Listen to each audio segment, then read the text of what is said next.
Před námi je americký světadíl, budeme se bavit o jídle.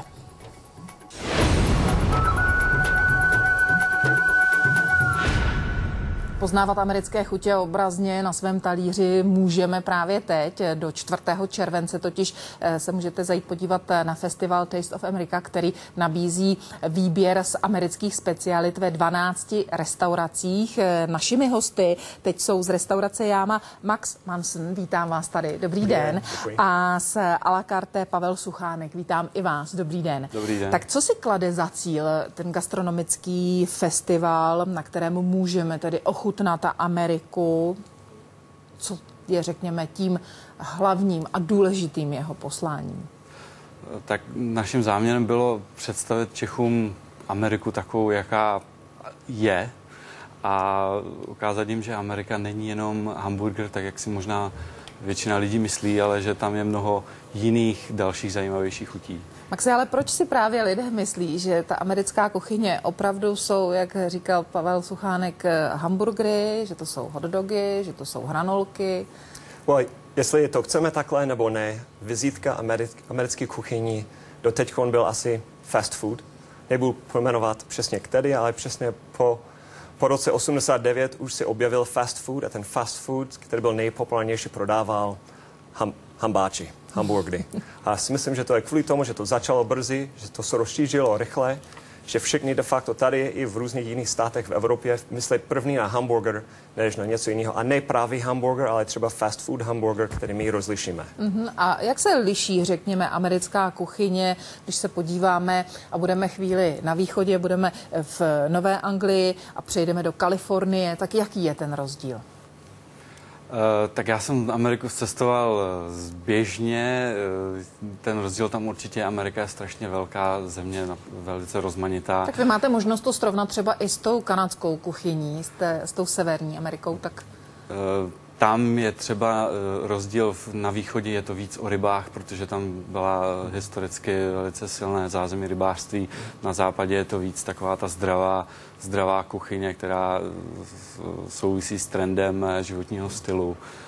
V Americe to možná bude trošku podobné. Jak to je? Velmi, přesně tak. To záleží na ty suroviny. Samozřejmě suroviny to je báze.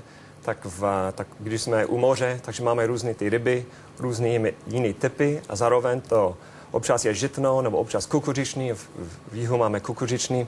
Plátky jsou obvyklé místo toho, že normálně chleby, takže se rozliší hodně tohle a zároveň ty lidi, kteří tam si ubytovali. Takže jejich kulturní záležitosti, zároveň ty ingredience a pomalu si objevili úplně jiný kuchyni, protože to je takový velký stát. Mně asi by nejvíc chutnalo v Louisianě u Mexického zálivu, protože tam prý je proslulý francouzský vliv.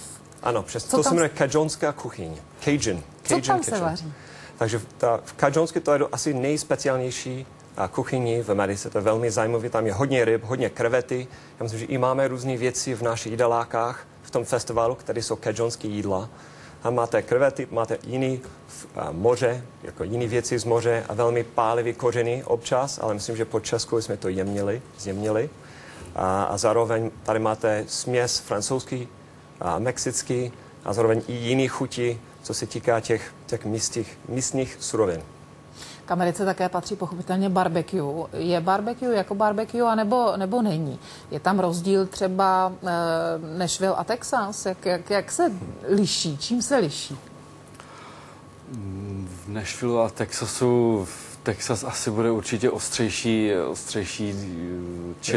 chili základ. V Nashville jsem nebyl, takže nedokážu říct.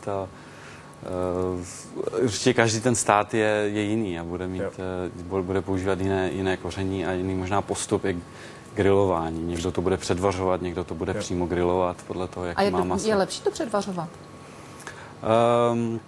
Já byl nedávno na škole vaření tady v Čechách a ty vepřový žebírka jsme nejdřív předvařili a teprve potom dogrilovávali, ale zase třeba jeden kuchař v televizi to dělal přímo to griloval. Já myslím, že to je přesně, jak říkal Pavel. Základní rozdíly, myslím, že buď to je rajčátová omáčka, rajčátová báze v té barbecue, anebo to je ocetová. A to je jedno, jestli to je v Nashville nebo v Texasu, ten, který vám to podává, je přesvědčený, že to je správný, pravý barbecue. Takže jsou asi 3 základní chutí těch barbecue. Pavle, vy jste zmínil, že jste byl na školení. Ve Spojených státech je celý jeden program zaměřen na 24-hodinové vaření. Tam jsou nejslavnější americké kuchařské celebrity.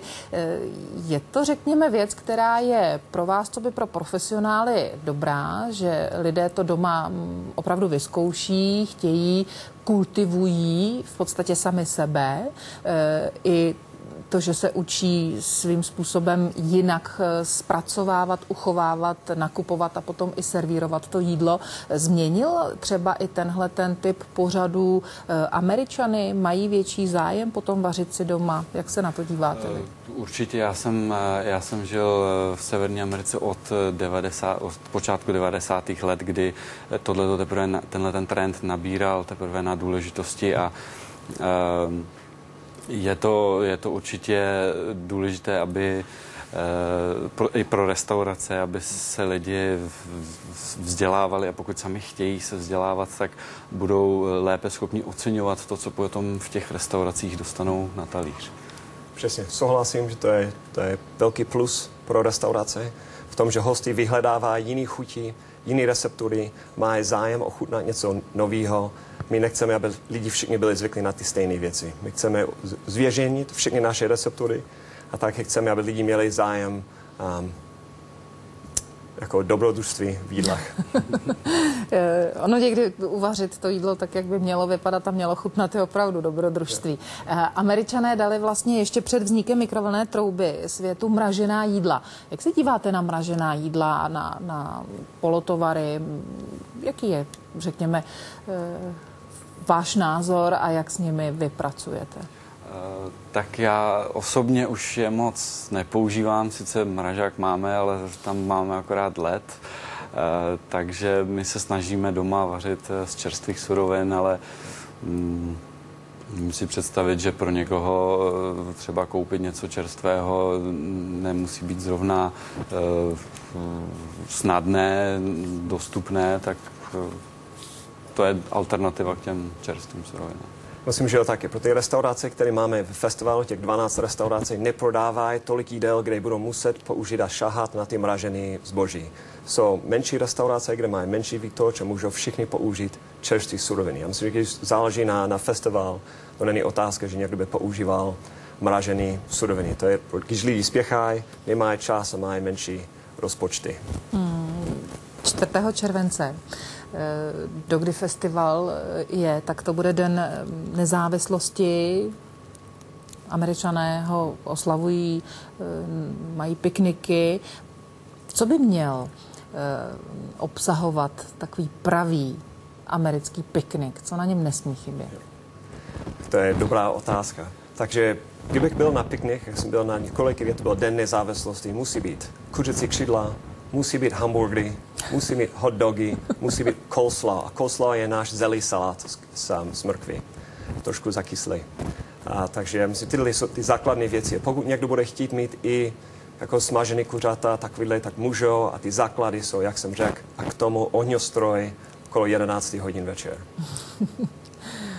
Etnická kuchyně a přizpůsobování vlastně chutí jednotlivých národů té americké chuti. Jak byste to popsal?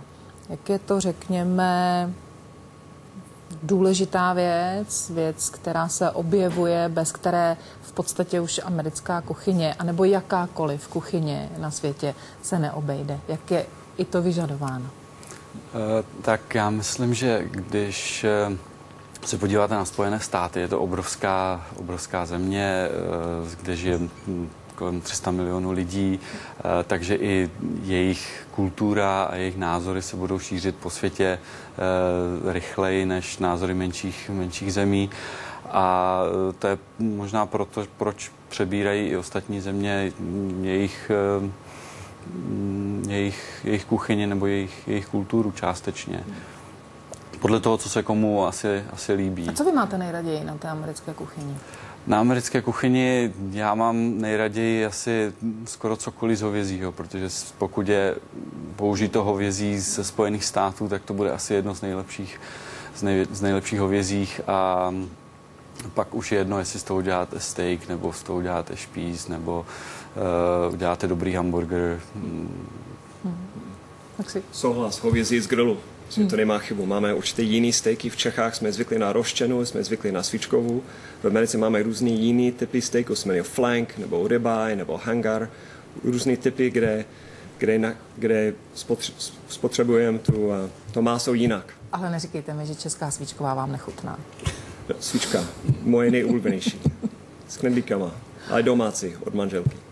A vždycky se milovníci svíčkové dělí na to, jestli pasírovat zeleninou anebo mixovat. Tak patříte k jaké kategorii? Dobře, tak musím říct doma, kde to je nejlepší. A oficiálně to musím říct, že to je z mixéru. A Pavel? Já mám raději kousky, přiznané kousky té zeleniny, která tam je použitá, takže raději to pasírované. A co Američané vědí o české kuchyni? V Americe?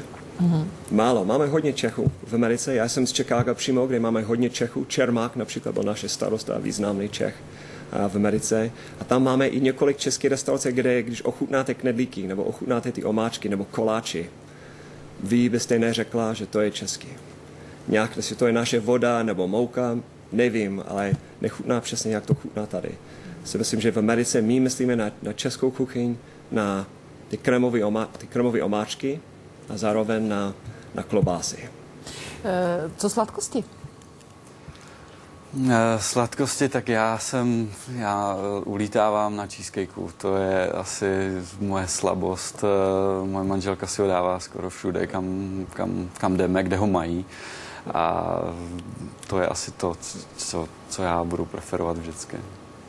Určitě. Cookies. Cookies v Americe, co máme, myslím, že se jmenují sušenky.